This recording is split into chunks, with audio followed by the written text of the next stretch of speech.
ওয়াল্লাহুল্লাযী লা ইলাহা ইল্লা হু আল মালিকুল কুদ্দুসুস সালাম। এখানে আল মালিক, আল কুদ্দুস, আসসালাম, আল মুমিন, আল মুহাইমিন, আল আজিজ, আল জব্বার, আল মুতাকাব্বির, মোট ৮টা বস্তু এখানে রয়েছে। ৮টা গুণবাচক নাম রয়েছে। প্রত্যেকটার কথাই আমরা শুনবো। হলো আল মালিক। আল্লাহ বলেন আমি হলাম মালিক, আমি হলাম ক্ষমতাধর, আমি হলাম মহাশক্তিশালী, আমার থেকে শক্তিশালী পৃথিবীতে আর কেউ নাই। আছে কিনা বলেন? যদি আপনি কখনো বলেন আমার অনেক শক্তি, আমার অনেক ক্ষমতা, আল্লাহ বলেন আমার থেকে বেশি ক্ষমতা তোমাদের কার নাই। কুলিল্লাহুম্মা মালিকাল মুলকি তুতিল মুলকা মান তাশা। আল্লাহ বলেন সমস্ত ক্ষমতার অধিকারী হলাম আমি আল্লাহ। যখন আমি চাই তখন কাউকে অল্প একটু ক্ষমতা দেই, তার মানে এমপি বানিয়ে দেই। যখন আমি চাই কাউকে চেয়ারম্যান বানিয়ে দেই, যখন আমি চাই তাকে একটু মেম্বার বানিয়ে দেই, একটা দায়িত্ব আমি দিয়ে দেই। এটা করেন কে? আল্লাহ। এটা আমি করি।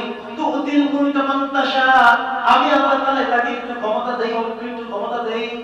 ওয়া তুইজ্জু মান তাশা, তাকে আমি আবার সম্মানিত বানিয়ে দেই। সম্মানের জায়গাকে আমি দেখি সে কেমন করে। আমি আল্লাহর বিরুদ্ধে বলে না পক্ষে বলে, আমি আল্লাহর ক্ষমতা দিলাম, সেই ক্ষমতার উপরে সে কি অবৈধ কাজ করে নাকি বৈধ কাজ করে, অন্যায় করে না ন্যায় করে, সেটা আমি লক্ষ্য করি, অবজার্ভ করি। কত আইসমান তাশা, সম্মানিত করে আমি দেখি। যদি দেখি অন্যায় শুরু করে দিয়েছে, হেডক দেখানো শুরু করে দিয়েছে, নিজেকে বরত্ব বলা শুরু করে দিয়েছে, আল্লাহ বলেন কত জিল্লু মান তাশা, আমি তাকে অবদস্থ করে দেই।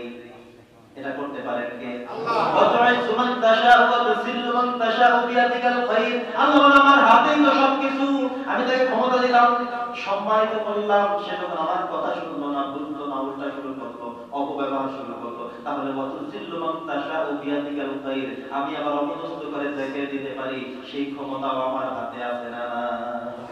ইন্নাকা আলা কুল্লি শাইইন কাদির। আল্লাহ বলেন সব ক্ষমতার আধার আমি আল্লাহ, এই ক্ষমতা তোমাদের পৃথিবীর অন্য কারো নাই। বলেন না সুবহানাল্লাহ।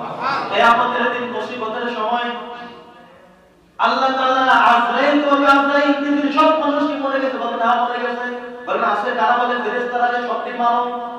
আছে আর কারা? আল্লাহ, জিবরাইল, মিকাইল, ইসরাফিল, আর আমি আজরাইল আছি। আপনি আল্লাহ তাআলা, আপনার কেউ নাই।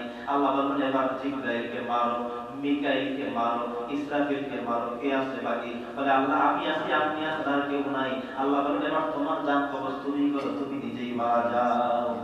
বন্ধুগণ আমার, নবী করিম সাল্লাল্লাহু আলাইহি ওয়াসাল্লাম যখন এভাবে নবী করিম সাল্লাল্লাহু আলাইহি ওয়াসাল্লাম বলেন, যখন আল্লাহ সুবহানাহু ওয়া তাআলা এভাবে বলবেন, আজরাইল বলবে এইটা এত কঠিন কাজ, এর থেকে শক্তিশালী কাজ পৃথিবীতে আর কিছুই ছিল না।